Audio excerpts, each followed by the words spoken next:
Hey guys, Jared Duckett Ladd CPAs and Advisors back here with Bill Ladd, and we're going to dive in again on another PPP loan question. We've got more guidance that, as it came out yesterday, didn't it, Bill? Yep.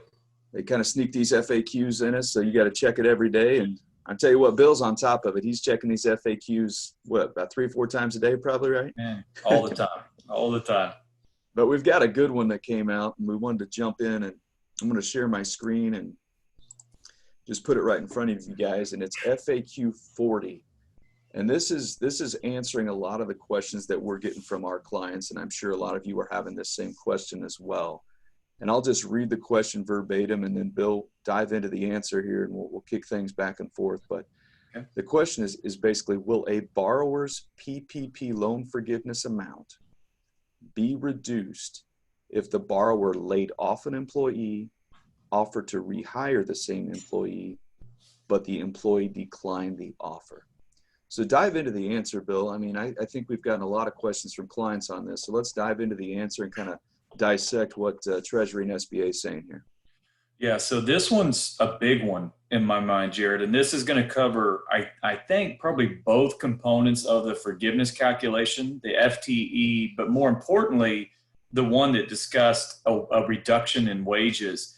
And the thought process was always, well, what if you tried to bring somebody back and for whatever reason, whether they didn't feel safe or whether they just wanted to stay home or decided the job wasn't right for them, they did not want to come back through no fault of your own, are you going to be penalized on that? And for a long time, all we could say was, yeah, it appears so.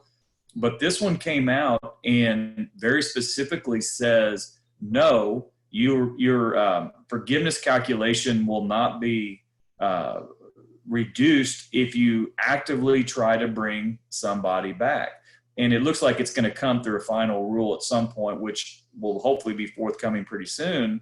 But basically what it's saying is that if you make a good faith effort, and it does say written, offer of rehire to these employees, and they say no, then that is not going to affect the calculation for forgiveness. And again, if you recall, Jared, there's the 2 components of forgiveness. There's the FTE number, and then there's a reduction of any one employee's wages. I think this, for certain looks to me like it's going to cover the reduction in wages, but I can only assume it's also going to apply to that FTE number, where if somebody doesn't come back and you don't need to replace them, you may not have to. So this is a big one. This answers a lot of questions we've been getting from people. Yeah, and I think a big thing there is document. Yeah. So you'll notice a couple key words. So a written offer of rehire. So don't just call them and confirm it. Make a written offer back to the employee, and then document it. There's nothing wrong with over documenting. If you don't need it, great. But if you do need it, it's going to be there. So reach out to them, do the rehire, and then document it. And yeah, it's pretty point blank here, straightforward, that shouldn't reduce, that numerator. It shouldn't hurt you on that numerator. So this is great guidance that they released. I think it gives a lot of clarity to the answer, to the question of, what happens if they just don't want to come back? Yeah. And you'll notice also the last part, Yep. That if employees reject the offers of reemployment, it may forfeit eligibility for continued unemployment compensation. And that's a great point, Jared. When you look at it, this has kind of been a moot point because practices have not been open. But as they start to reopen, they're going to want to get their people back. We've heard people say, well, why would I want to come back if I can make more money on unemployment? And basically, this is kind of putting it out there. And again, every state's different on unemployment. But when you have a standard written offer of employment back, my understanding is a lot of times you have to report that to unemployment, and that could end that $600 plus the state benefit that you're getting.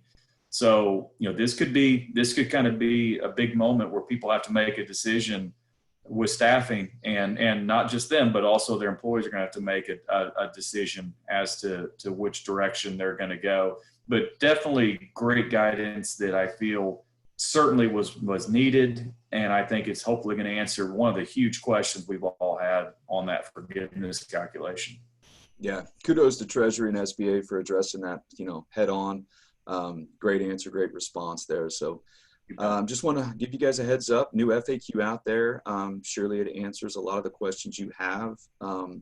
Bill, you'll probably agree, this is probably not the last FAQ that's pertinent to dentists in particular. But as Bill monitors and we all monitor, and we'll get on here and shoot some videos to put this information to you guys. So if you have any questions, reach out. That's what we're here for. And have a great week. We'll talk soon. See you guys. Take care.